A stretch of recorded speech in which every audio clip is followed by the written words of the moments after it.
Ontem Janaína falou bastante sobre esse tema, hoje eu vou começar então pelo Tardelli. A reunião com o acusado compromete o ex-presidente? Só o fato dele ter se reunido lá e ter tido essa narrativa do Marcos Duval, aliás, 2 ou 3 narrativas dele, ou versões da narrativa? Eu acho que o presidente Jair Bolsonaro, ele está agora na qualidade de investigado. Né? Embora ele seja político, embora ele seja presidente da República, embora ele tenha uma responsabilidade muito maior do que o comum das pessoas, ele é investigado. Como investigado, ele segue a rotina e a sina de todos os investigados, que é tirar de si qualquer suspeito ou responsabilidade criminal que alguém lhe possa imputar. Não sei de nada, não se discutiu nada. Por que o Marcos Duval e o Daniel Silveira estiveram lá? Não sei, porque não se falou nada. Então ficaram lá os 3 conversando sobre alguma coisa, provavelmente sobre, não sei, que arma melhor, qual é o calibre qual é o melhor clube de tiro que eles poderiam ir, certo?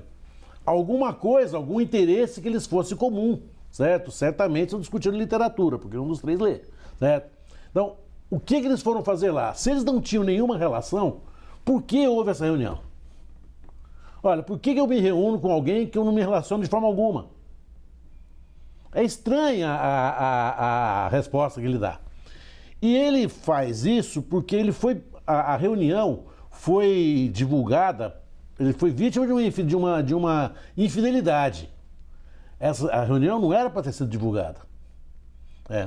Só que segredo a 3, até hoje a humanidade não conheceu nenhum que fosse preservado.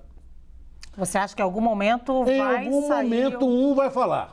Ele vai se sentir pressionado, ele vai se sentir escanteado, ele vai se sentir injustiçado, ele vai ligar para alguém, esse alguém não vai atender, ele vai ficar bravo. Aí depois ele se arrepende da atitude que ele teve e corre para desmentir aquilo que ele próprio falou, né? É da rotina humana isso. Agora, o que eu sempre digo, nós temos que dar um passo na investigação. O depoimento do Bolsonaro vai ficar meio folclórico, meio pitoresco, mas não é isso que vai ser a investigação. A investigação tem que ser baseada em provas documentais. A versão do ex-presidente não convence, embora você aponte aí que tem pontas soltas, e tem pontas soltas, né? Porque se alguma versão bate com a outra, tem pontas soltas. Convence ou não convence? Eu acho que convence aquele que já está convencido. Quem já está convencido, sempre esteve convencido, ele convence. Agora, se ele disser isso para alguém com 0,2% de isenção, vai ter problema. Né? A mim, te respondo, não convence. Certo? Não sou eu o julgador. Eu entendo o seguinte, que a fala do Bolsonaro, para fins gerais de investigação, estou dizendo assim, né? Olha, isso aí para eventual denúncia ou condenação, não pode ser mais importante do que a prova documental que for granjeada. É essa a prova que a gente tem que se louvar. Agora, no que disse o João, o Manuel, o Benedito, isso vai mudar muito e vai mudar, se houver processo, vai mudar ainda. Sim. Essas versões, elas são sazonais. Sim. Né? Então eu não costumo valorizar muito, não. Mas que não tem pé nem cabeça, não tem. A gente falou ontem aqui, Janaína, mas antes da fala do ex-presidente, eu aqui durante o grande debate falei, olha, é possível que o ex-presidente saia e ao lado de Fábio Weingarten, parece que eu estava... Enfim, é assim que funciona, fale com a imprensa. E aconteceu. Qual é a sua avaliação da versão dada por ele?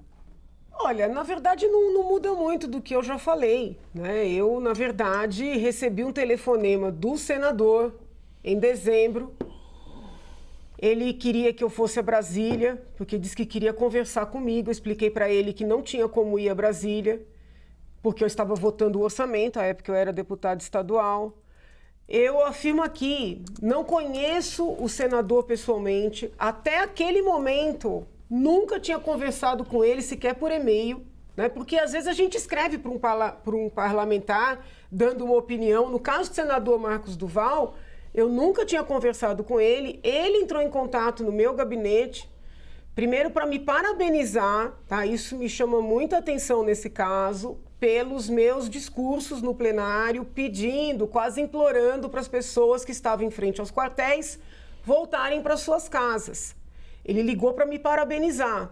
Eu acho muito difícil que uma pessoa que telefone para uma deputada, na época, né, que nem conhece, parabenizando por um discurso, aconselhando as pessoas a voltarem para suas casas, saírem da porta dos quartéis, uma deputada que estava explicando que não tinha como impedir o presidente eleito tomar posse.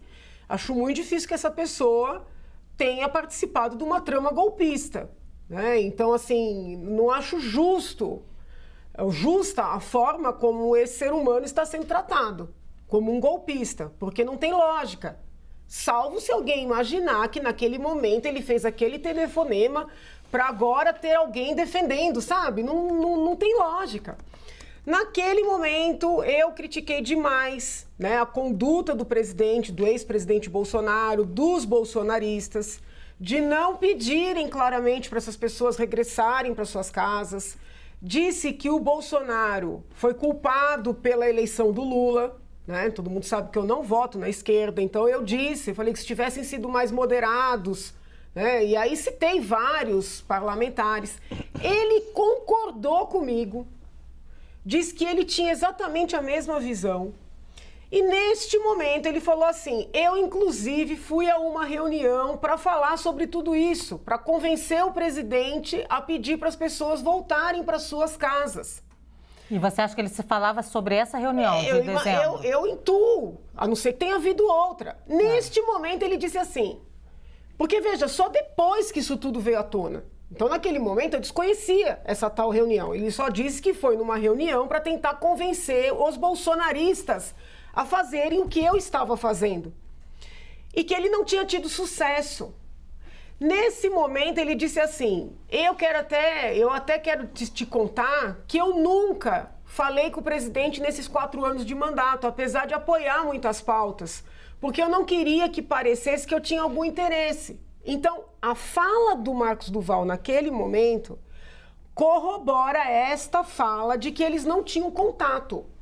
Então, eu estou aqui só fazendo o que foi que eu soube naquela época. Mas existe na sua versão, ô Janaína, a possibilidade de Marcos Duval ter tido mais de uma reunião com Jair Bolsonaro? Porque na primeira reunião ele fala sobre isso, que você traz. Eu não sei. E a outra reunião... Ele me falou de uma reunião que ele teria tido para tentar convencer o presidente, o bolsonarismo, aí me deu nomes, de que era necessário pedir para as pessoas voltarem para suas casas. Então ele também se via incomodado, ele estava incomodado, achava que as pessoas estavam abandonadas, né, que ninguém estava se preocupando, estava nem aí, ele utilizou essa expressão, ninguém está nem aí com esse povo.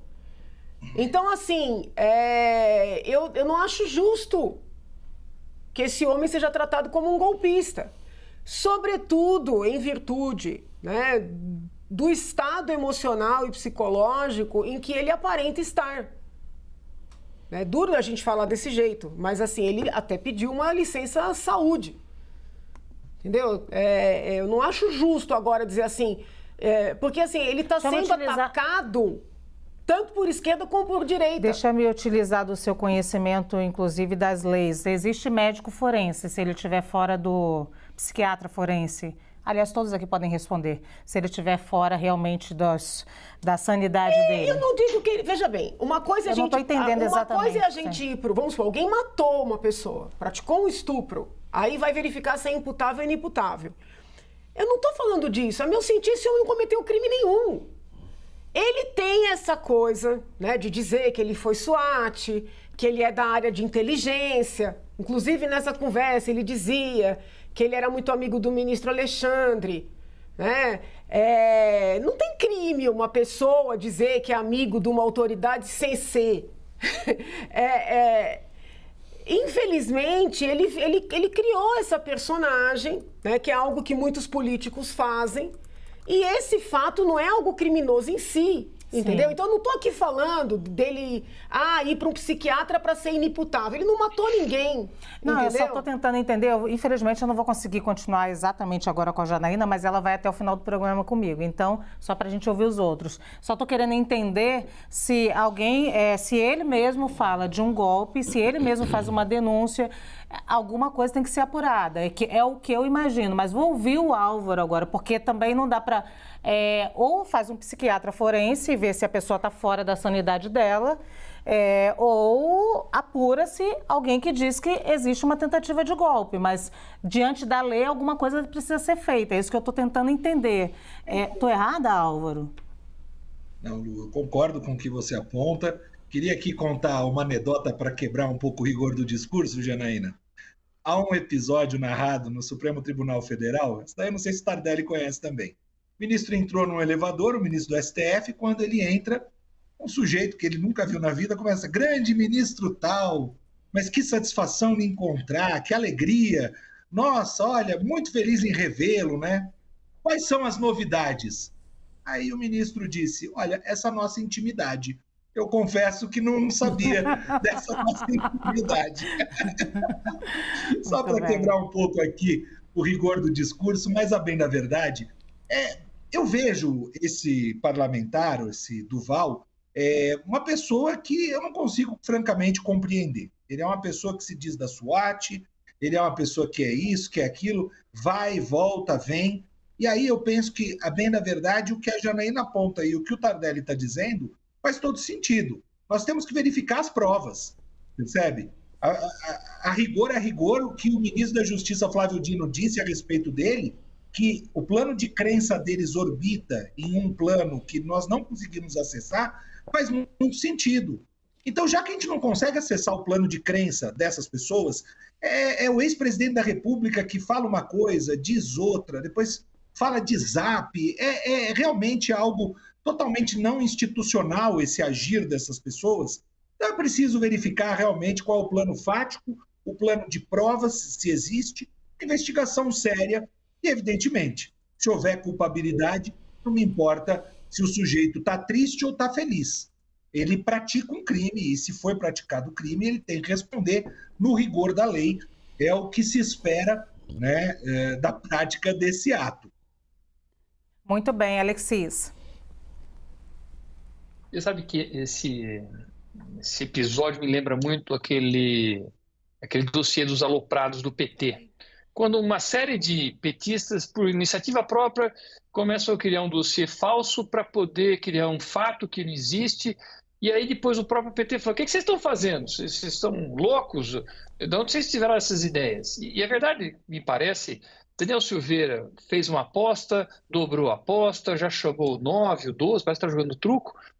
E eu acho que ele acabou se reunindo com o Marcos Duval, que também é uma pessoa que gosta muito de Jair Bolsonaro, falou, precisamos fazer alguma coisa, vamos gravar Alexandre de Moraes, mas parece assim, quase duas crianças na quinta série no recreio combinando alguma coisa. E depois fala que tem um pendrive, e depois fala que vai fazer uma denúncia, depois não faz mais nada. Assim, a gente fica assistindo alguém que trabalhou na SWAT, eu queria entender como é que alguém aceitou ele na SWAT para poder fazer esse tipo de coisa, porque eu imagino como é que ele atuava na SWAT. Então, me parece de um amadorismo tudo isso, e no final das contas, eu acho que o Jair Bolsonaro falou certo. Eles que respondam para os seus atos. Ele pode até ter tido boa intenção, e porque defende Jair Bolsonaro e tudo mais, mas ele não pode ser imputado de uma ação de dois que começaram a criar um plano, não sei, nem pode chamar esse plano de golpista, porque parecem crianças querendo conquistar o mundo, combinando no recreio com bolachinhas né, sei lá, de wafer, do quê, para dizer que vai conquistar o mundo. Eu acho tudo isso surreal e muito infantil.